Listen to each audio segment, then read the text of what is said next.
went wrong with the last film. 3 minutes of blank. That's most peculiar. Excuse me. Don't know what happened there. Anyway, welcome back. This is the end of this, but then there'll be that other bit following on where I'll probably do a camouflage. Anyway, let's get on with it. Right, here we are with things starting to slide, which is why I broke off and did a part 1. So welcome to part 2, everybody. I'd noticed some things were starting to be a problem, and I realised I was going to have to pause because they weren't going to resolve themselves very easily. And I went to see a mate anyway because I had to, and we were talking about this, and he said, oh, I made one of those about 20 years ago, and I couldn't get the hull, any of the hull, to line up properly. Ended up with a very twisted model, which is what I was starting to discover, and I don't know if we'll be able to see it all quite now. And then I got home, and I think the first comment on this was from somebody called Deep Red. I think it's 6014 or 41, and he basically in a one-liner said, I made this as a kid and I had the devil's own job to get the whole to fit together. So that appears to be a core problem. The other thing is the tracks had rather perished because the join is good.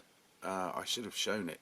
It's a single large pin going through a single large hole on a tab or tag, and the join is down here. That's not the join. That snapped once the tank was put together, or once the track was on. So I'm going to have to heal that at some point.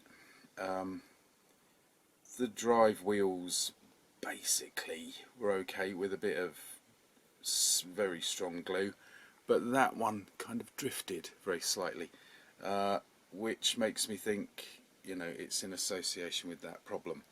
So problems arose, and fiddling about with it, I knocked the gun off. So we have a spare tyre holding the gun in place, but I might be able to turn around. Don't worry about this one. I'm in two minds as to whether to make it or not. It is in such pristine condition inside. It's a little time capsule.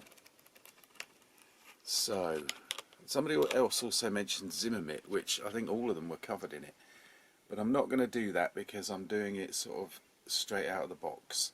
But I am thinking about doing that on some King Tigers I've got, because I've got a couple and then incomplete, so I need to finish them off, and maybe I'll take a gamble on one or two. But anyway, look at that big gap there. That was an early sign, along with, let's see if we can do this without causing damage. It's just started to yawn there, hasn't it? And oh, I've lost my machine gun. I'll find something.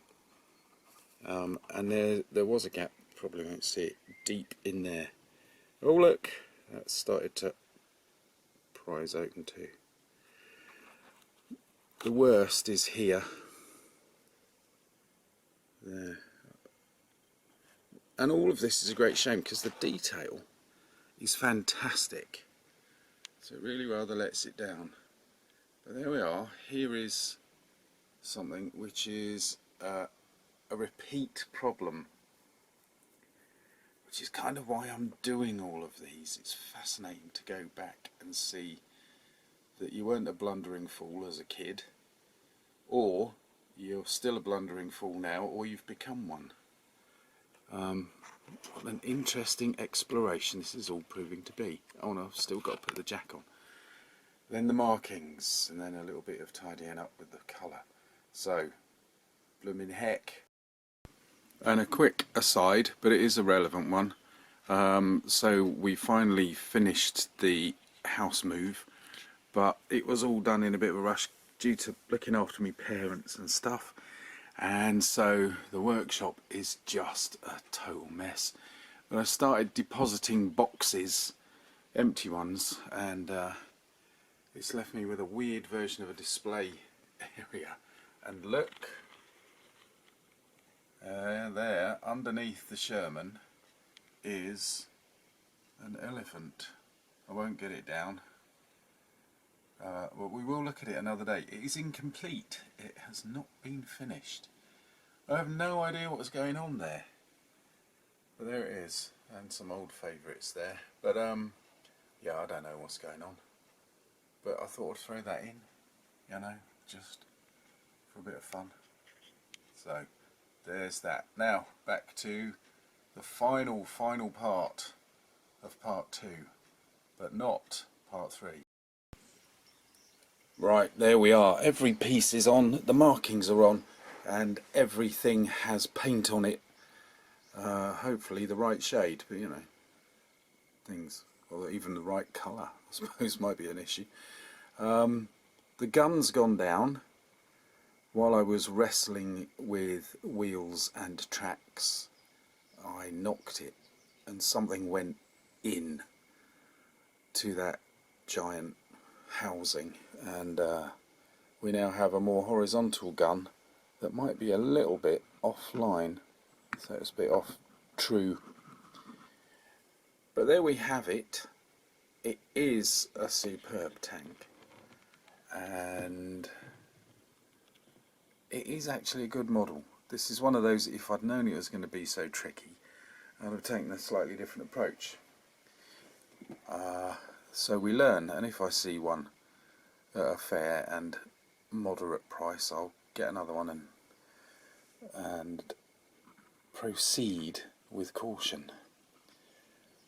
This is probably the side that's got the most problems.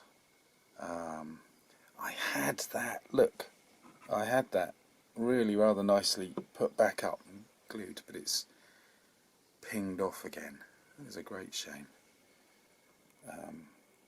That cross doesn't look square, so to speak, through the camera, but it does in real life. I don't know, that's to do with perception. So there it is. An incredible visionary overstep in tank design. Overstep, is that a real word? And it is, despite its flaws, it is a very nice model, and the vast majority of it actually was a dream to do. The detail is really good, particularly on that sort of engine housing, etc. It's nice, you know, despite everything, I like it. So the message, the thing to sort of observe is, if you're going to buy this model,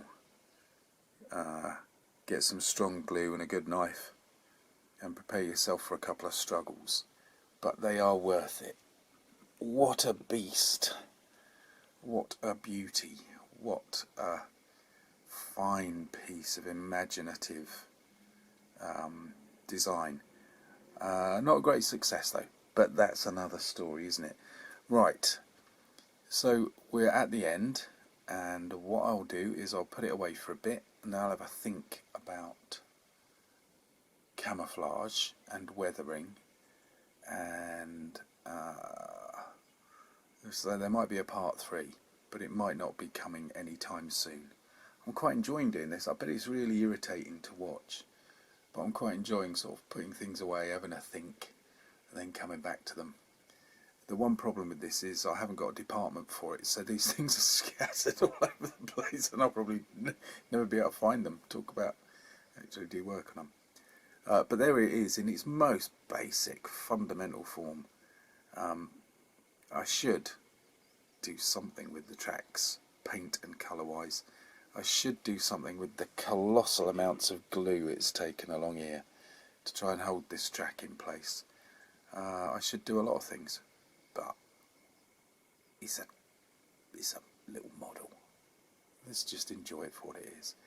I hope this one hasn't been too... Oh, I upped the machine gun! Alright, that'll be in part 3 then. I hope this hasn't been too nerve-wracking and disturbing. I hope this hasn't upset too many people, and I hope you'll come back for the next adventures. Which I don't know what it will be. Haven't done any weird things for a while, have I? But I think it might be. We might have something like an aeroplane again. You never know. Anyway, see you soon, folks. Thanks for watching.